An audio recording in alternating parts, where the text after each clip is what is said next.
বিসমিল্লাহির রহমানির রহিম। আসসালামু আলাইকুম আমার প্রিয় ভাই ও বোনেরা, সবাই কেমন আছেন? আশা করছি সবাই ভালো আছেন। আলহামদুলিল্লাহ, আমরাও সবাই ভালো আছি। আমি অথৈর আম্মু, ব্লগার অথৈস আম্মু ইউটিউব চ্যানেলে আপনাদের সবাইকে আরও একবার স্বাগত জানিয়ে শুরু করছি আজকের ভিডিও।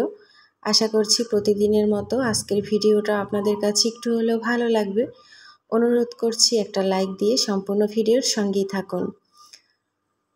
ঘুম থেকে উঠেই দেখি রোদ ঝলমল করছে, দেখতে কিন্তু বাইরেটা ভীষণ ভালো লাগছে। কোথাও কোনো মেঘের অবকাশ নেই, একদম রোদ আর রোদ। মনে হচ্ছে আজকে সারাদিন রোদই থাকবে, বৃষ্টি হওয়ার কোনো সম্ভাবনাই নেই। আর রোদের মধ্যে যদি থাকে একদম মন কাড়া বাতাস, তাহলে তো ভালোই লাগে, তাই না? রোদ ঝলমলে দেখে আমি ব্যালকনিতে চলে আসলাম। আর এরকম রোদ দেখতে আমার ভীষণ ভালো লাগে, কেন জানেন? আমার মনে হয় ঘরের সব কিছু ধুয়ে পরিষ্কার করে ছাদে গিয়ে আমি শুকিয়ে নিয়ে আসতে পারতাম, তাহলে আমার মনটা ভরতো। তো এরপর কিছুক্ষণ দাঁড়িয়ে থাকার পর আমি চলে আসলাম রান্নাঘরে। আর এখন নাস্তা বানিয়ে নেব, 7:30 বেজে গেছে। তো এসেই প্রথমে আমি 2টা ডিম সেদ্ধ দিলাম আর এক পাশে পরোটা ভেজে নিচ্ছি। আজকে 2 ভাই বোনকে, মানে আমার 2 ছেলে মেয়েকে 2টা ডিম সিদ্ধই টিফিনে দিয়ে দিব। প্রতিদিন নুডলস, তারপর হচ্ছে ডিম পরোটা, আলু ভাজা, ডিম ভাজা আর পরোটা, এগুলো দিয়েই থাকি প্রতিদিন। বিস্কিট, এগুলো এটা সেটা প্রতিদিন দেই, তবে একদিনও ডিম সেদ্ধটা দেয়া হয়নি। তো আজকে ওদেরকে জিজ্ঞেস করলাম যে তোমরা কি টিফিনে ডিম সেদ্ধ নেবে একটা একটা করে, তাতে কি হবে? 2 ভাই বোনই বলল হ্যাঁ ঠিক আছে। তো আমি ঘুম থেকে উঠে আগে ডিম সেদ্ধ বসিয়ে দিলাম। তারপর কিন্তু টিফিন রেডি করে খেয়ে দিয়ে সবাই চলেও গেছে স্কুলে। তো আমি নিজেও খেয়ে নিয়েছি। আর এখন ঘরের যে বোতলটা আমি পানি রাখি সেটা দেখছি খালি, তো সেটা নিয়ে চলে আসলাম খাওয়ার রুমে। আর এই তো জগ দিয়ে রিফিল করে নিচ্ছি। তো এক হাতে ফোন নিয়ে আর এক হাত দিয়ে কিন্তু আমি পানিটা ঢেলে নিচ্ছি। অনেক কষ্টে পানিটা ঢালতে আর কি পেরেছি। তো এখন একটা মগ দিয়ে, ধোয়া মগ, আমি রেখে আসবো রুমে। তারপর এই তো খাওয়ার রুমটা পরিষ্কার করে নেব। টেবিলের উপরে যে অগোছালো এঁটো থালাবাটি ছিল সেগুলো সব কিছু আগে কলপারে রাখতে হবে, তারপর টেবিলটা গোছাতে হবে। টেবিলের উপরে এই যে গামলা থাকে, ভাতের গামলা, সাথে রাতের ধোয়া কড়াইগুলো, এগুলো সবসময় আমি সামনের টেবিলে, মানে অথের পড়ার টেবিলে জড়ো করে রাখি। সাথে পানির কলস, পানি যে ফালাই আমি একটা বালতিতে, সেই বালতি, সব কিছু এক জায়গায় করে রাখি। সেই সকালবেলা যখন আমি নিচে যাব রান্নাবান্না করার জন্য, তখন সাথে করে নিয়ে যাব। আর এই দিক থেকে আমি যদি ডাইনিং টেবিল থেকে আগে এগুলোকে সরিয়ে ফেলি, তাহলেই আমার টেবিলটা একদম খালি হয়ে যাবে। যেহেতু আমি আমার রান্নাবান্নার সমস্ত জিনিস, মানে রান্না করা খাবার দাবার সব কিছুই টেবিলে রাখি, আবার থালাবাটি ধুয়ে উপর করেও রাখি, সেই জন্য এই টেবিলটা সবসময় ফাঁকাই লাগে, আমার প্রয়োজন হয় সেই জন্য। আর টেবিলের উপর অনেক কিছু থাকার কারণে টেবিলটা দেখতে একদম ভালো লাগে না, সেই জন্য চেষ্টা করি যে জিনিসটা অপ্রয়োজনীয় সেই জিনিসটা সরিয়ে ফেলার। আসলে এই ভালোবাসার নিটটাকে, আমার এই সুখের সংসারটাকে সারা দিন গুছিয়ে রাখার চেষ্টায় থাকি। প্রত্যেকটা নারী তো তাই করে, তার ভালোবাসার সুখের সংসারটাকে সাজিয়ে গুছিয়ে রাখতে। আসলে আমার মনে হয় কি, আমার যদি অনেক কিছু জিনিস থাকতো তাহলে আমি কি করতাম? আমার তো ঘরে তেমন কিছুই নেই, তারপরেও আমি কেন সময় পাই না? সারা দিন এগুলোকে গুছিয়ে রাখতে রাখতে আর পরিষ্কার রাখতে রাখতেই আমার সময়টা কেটে যায়। নিজের জন্য বা সময় কোথায়? টেবিলটা পরিষ্কার করে থালাবাটিগুলো কলপারে রেখে, যেগুলোকে আমার নিচতলায় নিয়ে যেতে হবে সেগুলোকে সামনের টেবিলে রেখে তারপর চলে আসলাম বেসিন পরিষ্কার করতে। বেসিনটা তো পরিষ্কার করলাম, কিন্তু বেসিনটা পরিষ্কার করার সময় খেয়াল করলাম যে বেসিনটায় যে আমরা হাত ধুই, পানিটা ছিটে চারপাশের টাইলসে তো মাখে, তারপর আয়নাটা ওঠে, আবার নিচের যে অংশটা বেসিনের সেই অংশটা কেমন যেন একটা স্যাঁতস্যাঁতে হয়ে আছে।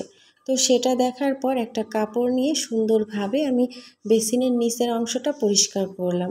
বেসিনটা আমার এত ভালো লাগে কি বলবো। আমার খাওয়ার রুমের বেসিনটা আপনাদের কেমন লাগে অবশ্যই কিন্তু একটা কমেন্টের মাধ্যমে জানাতে পারেন। তারপর এই তো আশপাশের যে র্যাকের উপরের তাকগুলো থাকে, এগুলোতেও কিন্তু ভালোই ময়লা উড়ে এসে পড়ে।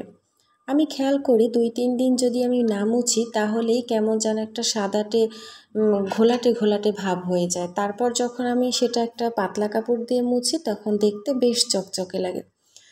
তারপর খেয়াল করলাম যে উপরের যে সুইচ বোর্ডটা আছে সেই সুইচ বোর্ডটা ভালোই কালি কালি হয়ে গেছে, যেহেতু ময়লা হাতে নোংরা হাতে সুইচ দিয়ে বারবার সুইচ অন অফ করা হয়, এই জন্য হয়তো এটা হয়েছে।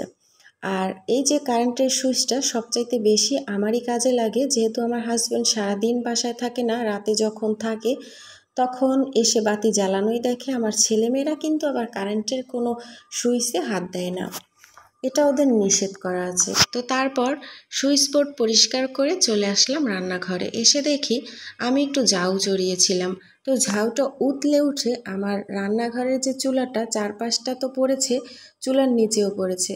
তো সেটা পরিষ্কার করতে গিয়ে ভাবলাম যে যখন এতটাই পরিষ্কার করছি তাহলে চুলার যে চারপাশের টাইলসগুলো আছে সেটাতেও একটা মোছা দিই। তো তারপর চারপাশটা একটু ভালো করে মুছে নিলাম।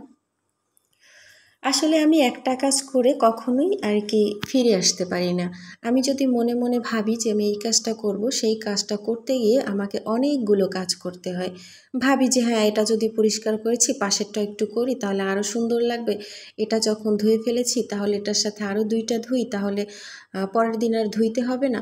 এগুলো ভেবে ভেবে আমার কাজ শুধু বাড়তেই থাকে, কমে তো না। তো তারপর আধোয়া যে থালাবাটিগুলো ছিল সবগুলো ধুয়ে গামলা করে নিয়ে এসেছি। তারপর এখন এই তো উপর করে রেখে দিচ্ছি, পানি ঝরে গেলে জায়গা মতো থালাবাটি রেখে দিব। আর এই যে কাপড়টাতে আমি প্রতিদিন থালাবাটি উপর করি, এটা আমি ব্যালকনির দড়িতে মেলে আসবো, যাতে করে শুকিয়ে একদম মচমচে হয়ে যায়। আজকে দেখলাম ভালোই রোদ, কিন্তু এতটা রোদে আমি যদি আবার কাজ করি ঘেমে নিয়ে একসাথ হয়ে যাব। আর তার মধ্যে আমার আবার অন্য সমস্যা আছে, আমি প্রচুর ঘাম হলে আমার গলায় ব্যথা হয় আর আমার শরীরে প্রচুর যন্ত্রণা হয়। আর তাই ভাবলাম যে থাক, আজকে একটু রেস্ট নিই, যেহেতু শরীরটা অতটাও ভালো নেই। তাহলে কোনো এক রোদে, এখন যখন রোদ ওঠা শুরু করেছে নিশ্চয়ই আগামী 2-3 দিন রোদ থাকবে, তাহলে অন্যান্য কাজগুলো করব। এদিক থেকে গামলার পানিটুক যখন আমি বেসিনে ফেলতে গেছি, আমার মোছা বেসিনটা একদম আবার নোংরা হয়ে গেছে, মানে পানিতে ভিজে গেছে। কেমন লাগে! তো তারপর কি করলাম, আমি আবার একটা শুকনো কাপড় নিয়ে ফ্লোরটা মুছে নিলাম, চারপাশটা যেখানটায় পানিটা পড়েছে। আসলে নিজেই যখন কোনো কিছু পরিষ্কার পরিচ্ছন্ন করি আর সেই জিনিসটা যদি নিজের হাতেই নষ্ট হয় তখন কেমন লাগে বলেন। তো এরপর এই যে টুল পাপড় সবগুলো বিছিয়ে দিচ্ছি, মানে অফ ক্যামেরায় আমি প্রত্যেকটা রুম সুন্দরভাবে মুছে নিয়েছি। তারপর ফ্যান ছেড়ে রেখে গিয়েছিলাম, ফ্যান ছাড়েছি আর এই জন্য সবগুলো রুম ভালোই শুকিয়েছে। আসলে যেই দেখতে পেয়েছি যে বাইরে রোদ, আর ভাবলাম যে অনেক দিন ধরেই আর কি ঘরটা মোছা হয়নি, মানে আমি কিন্তু ঘর মুছি প্রতি রবিবার, কারণ শুক্র শনি এই 2 দিন ঘরের উপর দিয়ে যা ঝড় বয়ে যায়, তারপর রবিবারটা ঘর না মুছলে একদমই আর কি ঘরে থাকার অবস্থায় থাকে না। তো সেটা ভেবে আমি প্রত্যেক রবিবারটাই ঘর মুছি, যেহেতু সবাই যে যার কাজে ব্যস্ত থাকে আর সবাই যার যার কাজে চলে যায়, ঘরটা একদম ফাঁকা। আর ফাঁকা ঘরে নিরিবিলি কাজ করতে কিন্তু আমার ভীষণ ভালো লাগে। এই ফাঁকা ঘরে কাজ করতে কার কার ভালো লাগে অবশ্যই কমেন্টে জানাবেন। আজকের ভিডিও এই পর্যন্ত, সবাই ভালো থাকবেন, আল্লাহ হাফেজ।